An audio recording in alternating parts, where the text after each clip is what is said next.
Good morning, everybody. Hope you've had a fantastic week. It's the last day of clinic for me today, which has been good. It's been such a fantastic year, even with all that's been going on, me closing my physical clinic. So I'm really grateful for all the people who've come to see me or who have been in my sphere this year, the lovely clients who have made such great progress, and the ones who are still in the process. What they've really taught me is that perseverance and determination will get you there. Changing the way you've always done things can be really scary and daunting. And so I appreciate the tenacity, as it's not easy, and it's not easy for most of us. We are human. We like to slip back into our normal ways. So if you are following along at home on the topic, this week's topic of the month is skin and gut access. So today I'm going to talk about eczema and atopic dermatitis. So eczema is a condition generally that makes your skin red, itchy, dry, and it looks inflamed, can be oozy, or can just be really, really dry. So it can happen at any age, and it can flare at any time. So it's often associated with allergy disorders like allergic disorders like hay fever, asthma, food allergies, and even dust mite allergies can flare eczema up. It generally happens around the fingers, the hands, the lips. Hi, Serby. Neck, face, elbows, behind the knees. They're all really common places. I've seen it on torsos and backs and on the top of eyelids, which has been can be pretty debilitating when it's on your eyelid because you can scratch it. You want to scratch it. So it's not really understood well why people get eczema. And we just talked about acne last week. About how it happens due to intestinal permeability or leaky gut sort of scenario. So the same occurs with eczema. There is a hypothesis that the skin barrier has a dysfunction in it, and that plays the biggest part in eczema.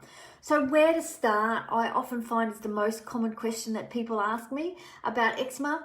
I always think it's a good place to start with what you're putting in your mouth. I know you've probably heard that what you put in your mouth doesn't really make any difference to your skin or your gut or anything else that's going on to you. I call BS on that. I've seen hundreds of transformations of health over the years simply by seeing what people put in their mouth, and by changing some of those things. They're not easy to change, but they're absolutely worthwhile. So diet is the best place to start for me. So you'll need to look at the food intolerances for both the eczema and the leaky gut. Look at an overgrowth of bacteria, because that's really common. In eczema specifically, there's a lack of Faecalibacterium, mostly they find on stool testing, and that is a promoter of really good health. It helps you keep the inflammation low in your body. So the whole point of when your gut bacteria is overgrown, you get higher inflammation, and that promotion of that inflammation will go on to cause you leaky gut. So look what you're putting in your mouth, but also look what you're putting on your skin. The lotions and potions that you're using, the harmful chemicals that are in them. For me personally, I don't use skincare unless I know what's in it. Deodorants, hair products, I won't use them unless I know the ingredients. And for some of them, I could probably eat them, mine are so natural. They don't work as well as other ones, but I'd much rather be, good with how they impact me on a health level than, how glossy my hair is. I've just washed my hair today. It's looking pretty good, actually. So these have a massive impact on your skin all around. So it's really important to me that this is something that you really take advantage of and check out your skin. So supplementation for your skin can help your skin, but also your gut, getting the nutrients that you need so they can do their jobs and help you out. This will help you lower inflammation. It'll help hydrate your skin. It can help with immunity and infection. So that's really important. The other thing for me is probiotics. So probiotics are really great for helping repair your gut barrier. And Lactobacillus rhamnosus GG can also help with food allergies. So there's great research out there about this strain of probiotic, especially around peanut butter allergies. So you can buy this from the fridge at your local chemist or your local health food shop.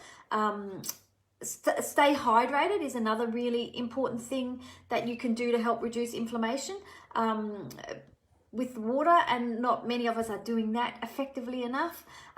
So I found this stat together when I was putting this little thing together today. 30% of infants with eczema and family and a family history of allergy will develop a food allergy. So that's massive. And 40% will go on to develop asthma or hay fever as they age. So that's pretty big.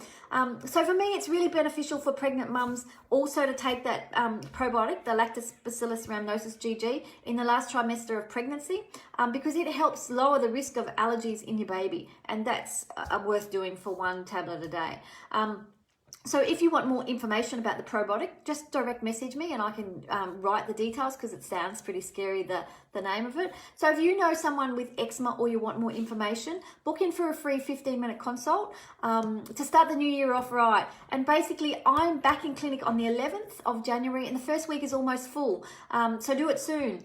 There's also going to be a price rise, but if you book in this year, you will stay with this year's prices. So I encourage you to do that. So if you're on Facebook, the link for this will be in the title. If you're on Insta, the link is in my bio. And if you're on LinkedIn, the link is in the comments. Lots of links. So I look forward to seeing you next week. I am going to close the season out with psoriasis, one of my favorite topics. I know, sad but true. And the wrap up of all things skin. So I'll see you then. Have a fantastic day, everybody. Bye for now.